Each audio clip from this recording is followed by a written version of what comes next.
الله أكبر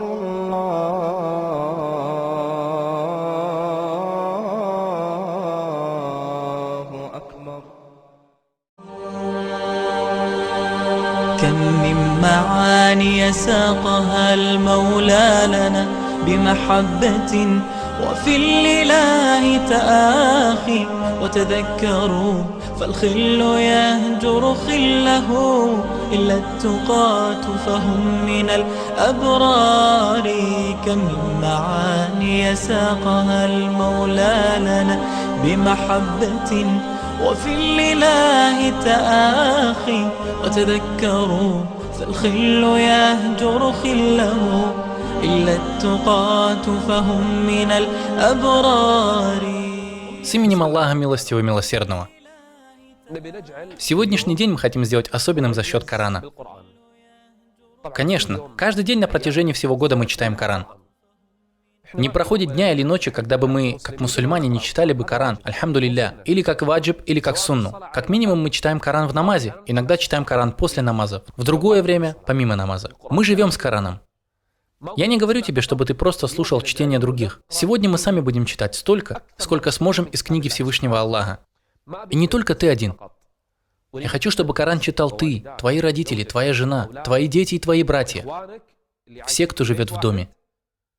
Сегодня вы соберетесь все вместе, и ты скажешь: давайте, люди, определим сегодня, сколько из Корана мы прочтем. Начиная с этого момента, например, с 5 часов, допустим, на аср, и до завтра, до 5 часов. То есть в течение суток мы должны прочитать столько-то из Корана. Ты, Умар, сколько из Корана ты прочтешь?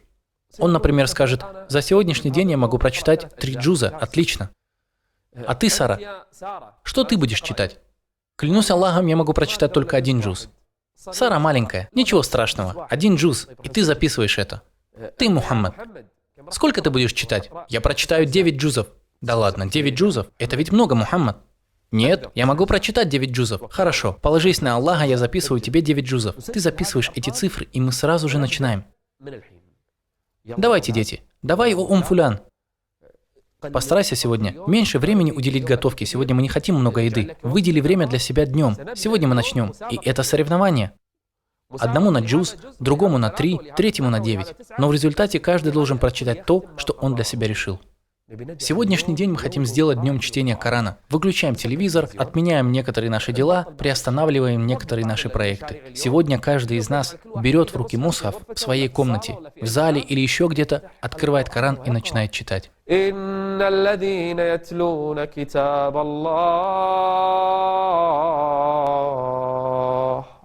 Это первое дело, которое Аллах упомянул в этом аяте. إن الذين يتلون كتاب الله وأقاموا الصلاة وأنفقوا مما رزقناهم سرا وعلانية يرجون تجارة لن تبور. Я хочу, чтобы ты кое-что себе представил. Я хочу, чтобы ты представил дом, расположенный посреди большого района. В нем работает телевизор, а всего в доме 3 или 4 телевизора. Одни люди спят, и только Аллах знает, что они будут делать. Один человек читает Коран, а остальные, и, например, другой дом, в котором вся семья, даже прислуга. Все они держат в руках мусхаф и читают Коран. Представь себе, что будет в таком доме. Какой баракат спустится на этот дом. Сколько ангелов окружит его.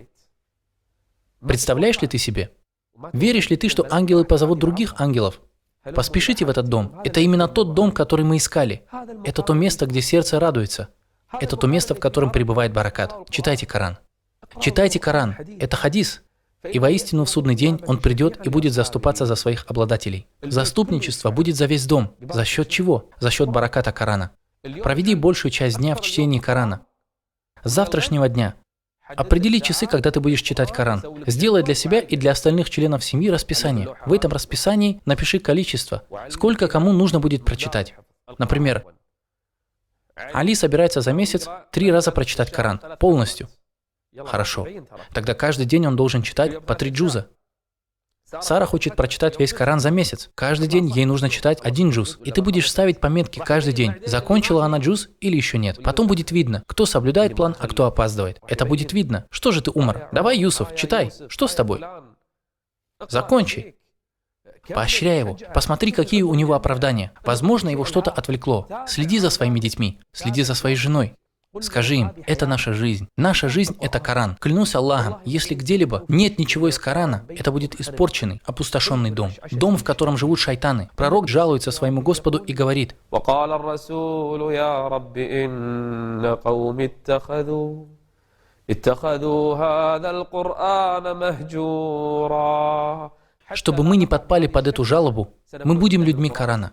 А люди Корана – это люди Аллаха и его приближенные. Сегодняшний проект – это проект Корана. Начинаем с благословения Аллаха. Увидимся, иншаллах, в следующей серии. Я вверяю вас Аллаху. Мир вам, милость Аллаха и его благословение.